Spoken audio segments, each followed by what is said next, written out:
لیکن یاد رکھو کہ حضرت ابوبکر رضی اللہ عنہ وہ ہیں کہ جو علی کے بھی امام ہیں.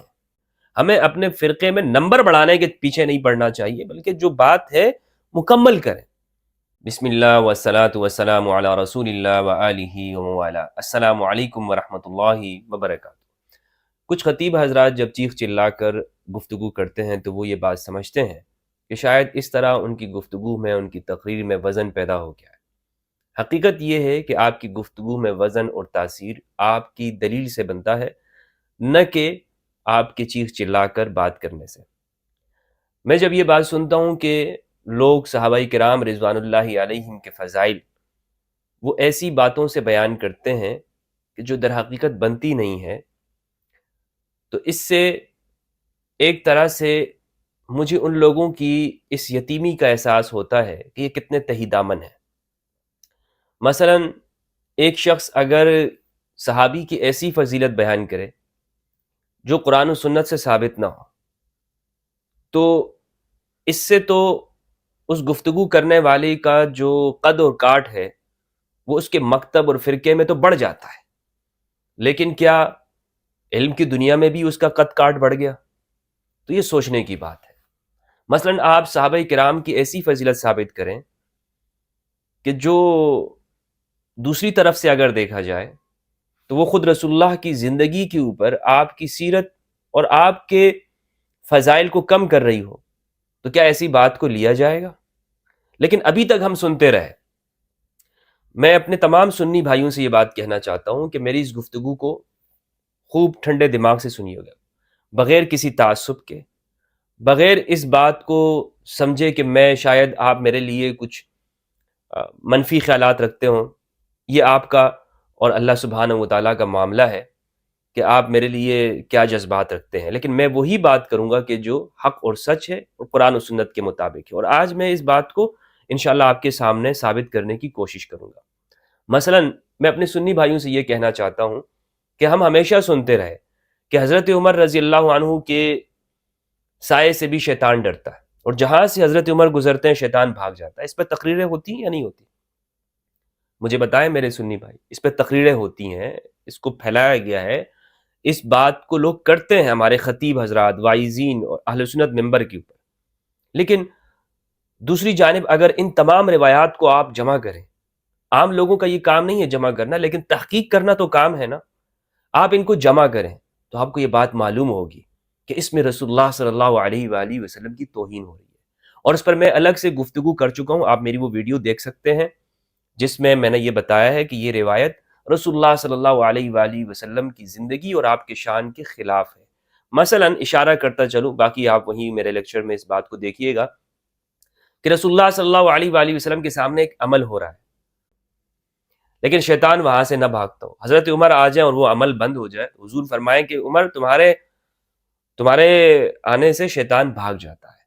تو اب یہ آپ خود سوچئے کہ اس میں حضور کی ذات کو جس نے بھی بنائی یہ فضیلت اس نے بیان کی، لیکن یہ نہیں سوچا کہ حضرت عمر کی فضیلت تو وہ ثابت کر رہا ہے، تو حضور کی کیا اس میں شان نہیں کم ہو رہی؟ تو اس طرح سے ہمیں سوچنا چاہیے. تو جب لوگ یہ بات کریں کہ کسی صحابی کی فضیلت بیان کریں، تو اس فضیلت کو بیان کرنا چاہیے جو قرآن و سنت کے مطابق ہو. میرے کہنے کا مقصد یہ، میں ہرگز اس کے خلاف نہیں ہوں کہ صحابہ کرام کے فضائل نہیں ہیں. کوئی مسلمان بھی ایسا نہیں ہے کہ جو صحابہ کرام کے فضائل کو نہ مانتا ہو، اس سے انکاری. ایک مسلمان مجھے آپ نہیں دکھا سکتے جو یہ کہتا ہو کہ صحابہ کرام رضوان اللہ علیہم کی کوئی فضائل نہیں ہے. ایسا کوئی شخص نہیں ہے. غالی سے غالی شخص بھی، رافضی بھی آپ اس کو کہہ لیں، وہ بھی اس کا منکر نہیں ہے کہ قرآن مجید کے اندر ان لوگوں کی مدح اور ان لوگوں کی تعریف بیان کی ہے جنہیں رسول اللہ صلی اللہ علیہ وآلہ وسلم کا ساتھ دیا، آپ کے لیے اپنے گھر بار کو چھوڑا، ہجرت کی، نصرت کی، مدینہ کے اندر رہے، ظلم و ستم سہا، قریش اور بنو امیہ کے ظالم اور سفاک ان کے حکمرانوں کا اور ان لوگوں کا کہ جو ان میں بڑے تھے، ان کے ظلم و تشدد کو سہا ہے. تو ایسے لوگوں کی مدح جب قرآن کر رہا ہو تو کوئی شخص کیسے انکار کر سکتا ہے؟ ہاں آپ یہ کہہ سکتے ہیں کہ صحابہ کا جو لفظ ہے یہ قرآن میں اس معنوں میں آیا ہے یا نہیں آیا ہے، یا آپ صحابی کسے کہہ رہے ہیں، اس میں اختلاف ہو سکتا ہے. لیکن مومن جو رسول اللہ کا ساتھ دینے والے ہیں، جو مفلحون ہیں جنہیں قرآن کہتا ہے، جنہیں قرآن مہاجرین اور انصار کہتا ہے، جنہیں السابقون الاولون کہتا ہے، اس سے کوئی انکار نہیں کر سکتا، ورنہ اسے تو اسلام سے نکلنا ہوگا. ٹھیک ہے، تو اس لیے میں اس کا انکاری نہیں ہوں. کوئی شخص یہ کہے کہ جناب آپ انکار کرتے ہیں، نہیں. دیکھیں، میں اس ویڈیو میں جو بات کرنا چاہتا ہوں وہ یہ ہے کہ آپ وہ فضیلت بیان کریں صحابہ کی کہ جو رسول اللہ نے ارشاد فرمائی ہو، جو قرآن مجید نے بیان کی ہو. اور قرآن مجید کے ہوتے ہوئے ہمیں کسی ایسی بات کا کرنا ہمارے لیے ضروری نہیں ہے کہ جو فضیلت ثابت ہی نہ ہوتی ہو. مثلا لوگ یہ کہتے ہیں کہ مولا علی کے امام بھی حضرت ابوبکر رضی اللہ عنہ، یہ بھی مولا علی کے امام ہیں. یعنی اگر حضور نے مولا علی سے یہ فرمایا کہ من کنت مولا فہذا علی مولا اللہم والی من والا وعاد من عادا، کہ جس کا میں مولا ہوں علی اس کا مولا ہے، تو یہ تو مولا علی کی فضیلت ہے. لیکن یاد رکھو کہ حضرت ابوبکر رضی اللہ عنہ وہ ہیں کہ جو علی کے بھی امام ہیں. جب یہ بات کوئی شخص کہے گا اور اس چیز کو کہاں سے ثابت کرے گا؟ اسے وہ ثابت کرے کہ بخاری کے اندر یہ آتا ہے کہ رسول اللہ صلی اللہ علیہ وآلہ وسلم نے فرمایا مروا ابا بکر فلیصلی بالناس، ابو بکر رضی اللہ عنہ کو حکم دو کہ وہ لوگوں کو نماز پڑھائے. اور حضرت ابو بکر نے مرض الوفات، جو کہ نبی صلی اللہ علیہ وآلہ وسلم کے وصال کے قریب کے جو وقت تھا، اس میں جو آپ پر مرض طاری ہوا، اس زمانے میں جو حضرت ابوبکر رضی اللہ عنہ نے نمازیں پڑھائی تو مولا علی نے بھی پیچھے نمازیں پڑھی. اب میں اس بحث میں نہیں جاتا ہوں کہ مولا علی نے پڑھی ہے یا نہیں پڑھی، اس بحث میں نہیں جاؤں گا، کیونکہ یہ کسی طرح ثابت نہیں ہے کہ مولا علی نے وہاں پر جا کر مسجد میں نماز پڑھی ہو، بلکہ زیادہ قرین قیاس یہ بات معلوم ہوتی ہے کہ امام علی علیہ السلام حضور کے ساتھ ہی ہوں گے، حضور کی تیمارداری کر رہے تھے، حضور کے کام کاج کے اندر حضور کے ساتھ ہی بالکل امام علی رہے ہیں. اور آخر تک امام علی نے جب تک تجہیز، تکفین، تدفین نہیں ہوئی رسول اللہ صلی اللہ علیہ وآلہ وسلم کی، مولا علی ساتھ میں ہے. یہ امام علی کے حوالے سے میرا نقطہ نظر ہے. لیکن اگر کوئی شخص یہ کہتا ہے، مانتا ہے کہ مولا علی نے اس زمانے کے اندر حضرت ابوبکر رضی اللہ عنہ کے پیچھے نمازیں پڑھی ہیں، تو اس اعتبار سے حضرت ابوبکر کی افضلیت یہ ہے کہ ابوبکر رضی اللہ عنہ وہ علی کے بھی امام ہیں. تو اب پھر میں یہاں پر ان سے پوچھنا چاہوں گا کہ آپ جب یہ اپنے الفاظ کہہ رہے ہیں نا، یہ دیکھیں یہ حدیث کے اندر نہیں ہے کہ علی کے بھی امام ابوبکر رضی اللہ عنہ ہے، یہ حدیث میں نہیں ہے. لیکن ایک بات تو ثابت ہوتی ہے کہ حضرت ابوبکر رضی اللہ عنہ نے نمازیں پڑھائی ہیں. اب مولا علی نے پیچھے پڑھی ہیں یا نہیں پڑھی ہیں، بلکہ جب اس زمانے کی اگر آپ بات تھوڑی سی سائڈ پہ رکھیں اور وہ 6 ماہ کی بات میں آپ کے سامنے رکھوں کہ رسول اللہ صلی اللہ علیہ وآلہ وسلم کے وصال کے بعد مولا علی 6 ماہ تک بالکل آپ نے اپنی چادر نہیں اوڑھی تھی. یعنی آپ قرآن کی جمع کے اندر مصروف رہے، قرآن مجید کو آپ نے جو ایک کتابی شکل کے اندر لانا تھا اس کام کے اندر آپ مشغول رہے اور مصروف رہے، اور آپ نے بیعت تک بھی نہیں کی. یعنی اتنا بڑا کام جس پر مسلمانوں کی اکثریت اور اجتماعیت اس وقت کی، وہ مولا علی سے دور بھی ہو گئی، جس طرح بخاری کے اندر یہ بات موجود ہے اور فتح الباری نے اس پہ تشریح کی ہے، 4240 جو روایت ہے. تو یہ میرا موقف ہے امام علی علیہ السلام کے حوالے سے. بالفرض اگر ہم مان بھی لیتے ہیں کہ امام علی نے نمازیں پڑھی ہیں، تو کیا کسی کے پیچھے نمازیں پڑھنے سے امام کا سب سے افضل ہونا ثابت ہو جاتا ہے؟ یہ آپ کیسے ثابت کریں گے؟ یہ ہے اصل سوال. اور لیکن ہمارے خطیب حضرات، مولوی حضرات لوگوں کی آنکھوں میں دھول جھونکتے ہیں اپنی اونچی آواز کر کے، اس طور پر دھول جھونکتے ہیں کہ لوگوں کو سمجھ ہی کچھ نہیں آتا، مسمرائزم کرتے ہیں کہ لوگ خاموش ہو جاتے. لوگ کہتے ہیں اچھا حضرت ابوبکر تو وہ ہیں کہ جو مولا علی کے بھی امام ہیں. تو اب تمہیں ثابت کرنا ہوگا. اور میں جو آگے جو بات کہنے جا رہا ہوں، اگر آپ اس چیز کو مانتے ہو تو خدا کی قسم عوام اگر آپ سے تم سے یہ پوچھنے لگ جائے نا، اور یہ روایت تمہارے سامنے بیان ہو جائے عوام کے سامنے، تو پھر مولوی حضرات کو پتہ نہیں کیا جواب دیں گے. خدا کو تو انہوں نے جواب دینا ہے یا نہیں دینا، یہ شاید یہ سمجھ لیا ان لوگوں نے کہ ہم نے کسی کو جواب نہیں دینا. عوام کو تو یہ جواب دینا سمجھتے ہی نہیں ہے، لیکن شاید انہوں نے یہ بھی لکھ لیا کہ ہم نے اللہ کے سامنے بھی پیش نہیں ہونا. حالانکہ قرآن میں ہے کونوا قوامین بالقسط شہداء للہ، انصاف کے لیے کھڑے ہو جاؤ، اللہ کے لیے گواہ بن جاؤ. تو اللہ کے لیے گواہ بنے، اپنے فرقے کے لیے گواہ نہ بنے. یہ مولوی حضرات اپنے فرقے کے لیے گواہ، کیونکہ اس طرح کی بات اگر کریں گے تو آپ اپنے فرقے میں پاپولر ہو جاؤ گے، اور اکثریت چونکہ سنیوں کی ہے ماشاءاللہ، ان کو ہم نے سن کر رکھا ہے کہ وہ لاجک دلیل سے تو ان کو بات کرنا ہم نے سکھائی نہیں ہے کہ وہ سوچے بھی، کہ وہ یہ بات بھی پوچھیں جو آج میں آپ کے سامنے بیان کرنے چاہ رہا ہوں۔ اگر یہ بات ایسی ہے اور ہم اس کو مان لیتے ہیں کہ مولا علی نے حضرت ابوبکر رضی اللہ عنہ کے پیچھے نمازیں پڑھی ہیں، تو آگے جو سوال پیدا ہو رہے ہیں وہ سوال پھر میں آپ کے سامنے پیش کرنا چاہوں گا۔ وہ یہ ہے کہ میں آپ سے یہ کہنا چاہتا ہوں کہ اگر آپ یہ کہتے ہیں کہ مولا علی نے حضرت ابوبکر کے پیچھے نمازیں پڑھی ہیں، تو رسول اللہ صلی اللہ علیہ وآلہ وسلم نے خود عبد الرحمن ابن عوف صحابی ان کے پیچھے نمازیں پڑھی، نماز پڑھی ہے، نمازیں نہیں، بہت ساری نمازیں نہیں، ایک نماز پڑھی ہے، لیکن بہرحال نماز پڑھی ہے عبد الرحمن بن عوف رضی اللہ عنہ کے پیچھے۔ اب مجھے بتائیں مولوی صاحب، کیا آپ یہ کہیں گے کہ اگر حضرت ابوبکر مولا علی کی بھی امام ہیں، کیونکہ مولا علی نے پیچھے نمازیں پڑھی ہیں، تو کیا مولوی جی آپ یہ کہیں گے کہ عبد الرحمن ابن عوف وہ رسول اللہ کے امام ہیں کیونکہ رسول اللہ نے پیچھے نماز پڑھی ہے؟ اس طرح تو آپ کی منطق کے اعتبار سے عبد الرحمن ابن عوف امام الانبیاء ہوئے علیہ باللہ۔ یہ جملہ آپ کہیں تاکہ پھر آپ کے اوپر پھر لگے، یہ جملہ آپ کہہ کے دکھائیں کہ عبد الرحمن ابن عوف کے پیچھے چونکہ رسول اللہ نے نماز پڑھی ہے صلی اللہ علیہ وآلہ وسلم فداہ ابی و امی، اگر آپ یہ کہتے ہیں تو پھر اس کا مطلب یہ کہ عبد الرحمن ابن عوف وہ زیادہ افضل ہوئے، وہ زیادہ افضل ہوئے رسول اللہ صلی اللہ علیہ وآلہ وسلم سے بھی، کیونکہ حضور نے ان کے پیچھے نماز پڑھ لی۔ اب یہ کہاں لکھا ہوا ہے؟ یہ ہے جناب صحیح مسلم کے اندر۔ کہاں ہے؟ صحیح مسلم۔ اور کہتے ہیں صحیح مسلم کی تمام روایات صحیح ہیں۔ صحیح مسلم کی حدیث ہے 952، نماز کے احکام و مسائل کے اندر ہے، اور آپ یہ کسی بھی ویب سائٹ پہ بھی دیکھ سکتے ہیں، یا جو ایپس ہیں اس میں آپ دیکھ سکتے ہیں صحیح مسلم کی روایت۔ ابن شہاب کہتے ہیں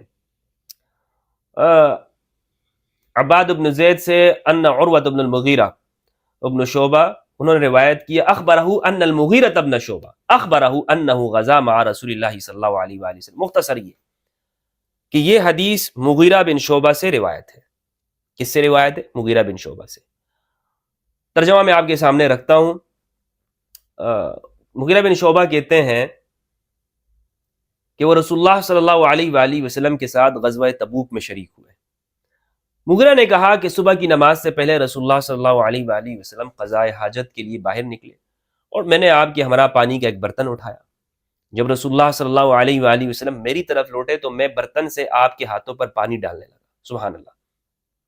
آپ نے اپنے دونوں ہاتھ 3 بار دھوئے، پھر اپنا چہرہ دھویا، اس کے بعد اپنے دونوں ہاتھوں سے جب جبہ نکالنے لگے، جبے کی دونوں آستینیں تنگ ہوئیں تو آپ نے اپنے ہاتھ جبے کے اندر کر لیے، حتیٰ کہ آپ نے اپنے بازو جبے کے نیچے سے نکال لی اور دونوں ہاتھ کوہنیوں تک دھوئے، پھر اپنے دونوں موضوع پر مسح کر کے وضو مکمل کیا، پھر آپ آگے بڑھے۔ مغیرہ کہتے ہیں کہ میں بھی آپ کے ساتھ آگے بڑھا، یہاں تک کہ ہم نے لوگوں کو اس حال میں پایا کہ عبد الرحمن بن عوف کو آگے کر چکے تھے۔ انہوں نے انتظار نہیں کیا کہ حضور تشریف لائیں، حضور وضو کے لیے تشریف لے گئے تھے، اور انہوں نے نماز کے لیے امام کس کو آگے کر دیا؟ عبد الرحمن بن عوف، صحابی ہے۔ اچھا، کہتے ہیں یہاں تک کہ ہم نے لوگوں کو اس حال میں پایا کہ وہ عبد الرحمن بن عوف کو آگے کر چکے تھے، انہوں نے نماز پڑھائی، اور رسول اللہ صلی اللہ علیہ وآلہ وسلم کو 2 رکعتوں میں سے ایک ملی۔ آپ نے آخری رکعت لوگوں کے ساتھ ادا کی، چنانچہ حضرت عبد الرحمن بن عوف رضی اللہ عنہ نے سلام پھیرا تو رسول اللہ صلی اللہ علیہ وآلہ وسلم اپنی نماز کی تکمیل کے لیے کھڑے ہو گئے۔ اس بات نے مسلمانوں کو گھبراہٹ میں مبتلا کر دیا، اور انہوں نے کثرت سے سبحان اللہ کہنا شروع کر دیا۔ جب نبی صلی اللہ علیہ وآلہ وسلم نے اپنی نماز پوری کر لی تو ان کی طرف متوجہ ہوئے اور فرمایا تم نے اچھا کیا، یا فرمایا تم نے ٹھیک کیا۔ آپ نے ان کی تحسین فرمائی کہ انہوں نے وقت پر نماز پڑھ لی تھی۔ اب اس روایت میں یہ نہیں جاؤں گا کہ قرآن کہتا ہے کہ رسول اللہ سے آگے مت بڑھو، اور یہاں پر کیوں انہوں نے امام کو آگے کر لیا، نہیں، حضور نے دیکھ لیا، حضور نے فرمایا کہ ٹھیک ہے تم لوگوں نے اچھا کیا، لیکن بہرحال ایک کام انہوں نے کر لیا، اور حضور نے تحسین فرمائی اس کی۔ یہاں سے اس روایت کو پیش کرنے کا جو مقصد ہے وہ یہ ہے کہ آپ خود دیکھیں اس روایت کو، نمبر کو چیک کریں، صحیح مسلم کی روایت ہے۔ حضور نے 1 رکعت نماز عبد الرحمن بن عوف صحابی کے پیچھے پڑھی، صبح کی نماز ہے، صبح کی نماز ہے، تو یہ شرف تو عبد الرحمن بن عوف کو حاصل ہو گیا، کہ حضور نے ان کے پیچھے نماز پڑھی ہے؟ بتائیں مولوی صاحب، کیا عبد الرحمن بن عوف امام الانبیاء ہوئے؟ نبیوں کے امام اور خاتم النبیین محمد رسول اللہ صلی اللہ علیہ وآلہ وسلم، تمام انبیاء سے افضل، سب کے امام، اور ان کے امام کون؟ عبد الرحمن بن عوف، حدیث سے ثابت ہے۔ تو کیا ہم یہ کہیں الیاذ باللہ آپ کی منطق کے مطابق کہ اس طرح عبد الرحمن بن عوف کے وہ بھی امام ہوئے حضور کے؟ نہیں کہہ سکتے۔ آپ کہہ کے تو دکھائیں، کہہ کے تو دکھائیں آپ، پھر آپ کو ممبر سے عوام اتارتی یا نہیں اتارتی؟ تو یہ جو بات آپ کر رہے ہیں نا، یہاں پر تو ایک بات ثابت ہے کہ رسول اللہ نے عبد الرحمن بن عوف کے پیچھے نماز پڑھی ہے، لیکن یہ تو آپ ثابت نہیں کر سکتے کہ مولا علی نے نماز پڑھی ہے۔ لیکن اگر پڑھ بھی لی ہے تو کیا اس سے یہ امام کی افضلیت ثابت ہوتی ہے؟ ہرگز آپ ثابت نہیں کر سکتے، اس وجہ سے بھی نہیں کر سکتے کیونکہ سنن ابو داؤد، سنن کبریٰ البیہقی اس کی روایت ہے، حضور صلی اللہ علیہ وآلہ وسلم نے فرمایا صلو خلف کل بر و فاجر، ہر بر اور فاجر کے پیچھے نماز پڑھو، اور فرمایا وصلو علی کل بر و فاجر، اور ہر بر اور فاجر کے اوپر بھی نماز پڑھو، یعنی اس کی نماز جنازہ پڑھو، وجاہدوا مع کل بر و فاجر، ہر بر اور فاجر کے ساتھ جہاد کرو، یعنی اگر کوئی حکمران تمہارا بر ہے یا فاجر ہے، نیک ہے یا برا ہے، جو بھی ہے، اس کی معیت کے اندر، اس کی قیادت میں تم جہاد کرو۔ سنن کبریٰ البیہقی اور اسی طرح سنن ابو داؤد کی یہ روایت ہے۔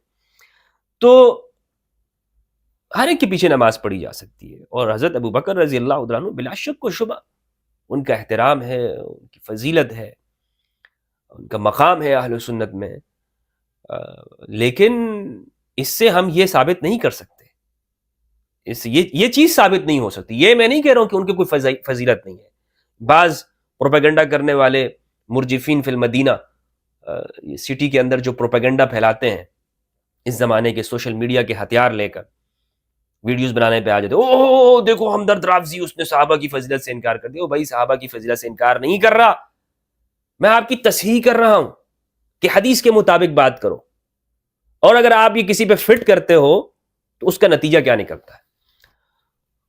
صحیح بخاری کی روایت ہے کتاب الاذان، حسن بصری کا ایک قول ہے یہاں پر۔ حسن بصری کہتے ہیں رحمہ اللہ صلی وعلیہ بدعت، نماز پڑھو، جو امام ہوگا اس کی بدعت اس کے اوپر، یعنی بدعتی کے پیچھے بھی نماز پڑھو، بدعتی کے پیچھے بھی نماز ہوتی ہے۔ اور یہ جتنے بھی فتوے دیتے ہیں بدعتی کے پیچھے نماز نہیں ہوتی، بریلویوں کے پیچھے دیوبندیوں کی نماز نہیں ہوتی، اہل حدیث کی نماز نہیں ہوتی، شیعہ کے پیچھے نہیں ہوتی، کیونکہ بدعتی لوگ ہیں۔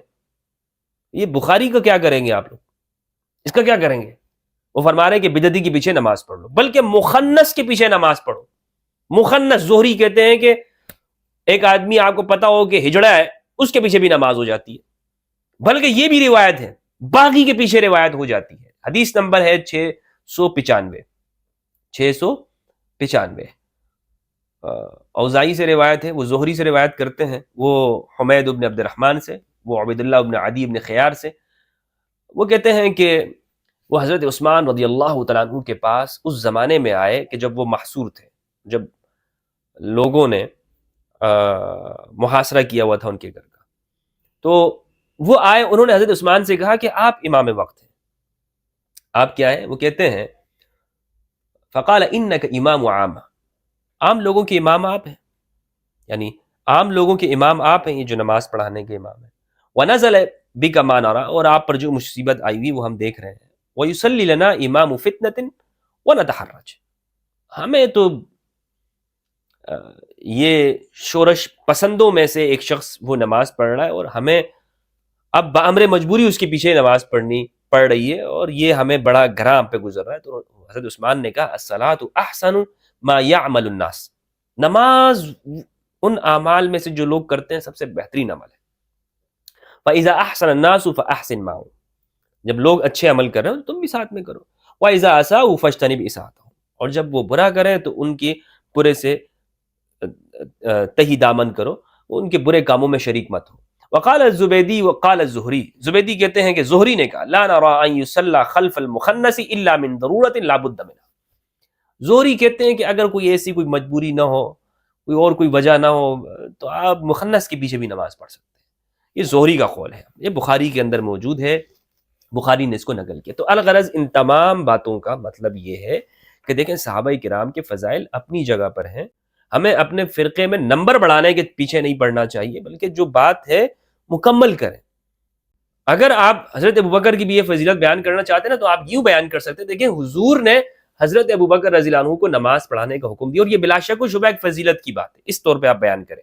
لیکن جب آپ یوں بیان کریں گے کہ علی کے بھی امام ابوبکر ہیں رضی اللہ عنہ، یہ بات نہیں چلے گی، یہ بات نہیں چلے گی اس طرح سے۔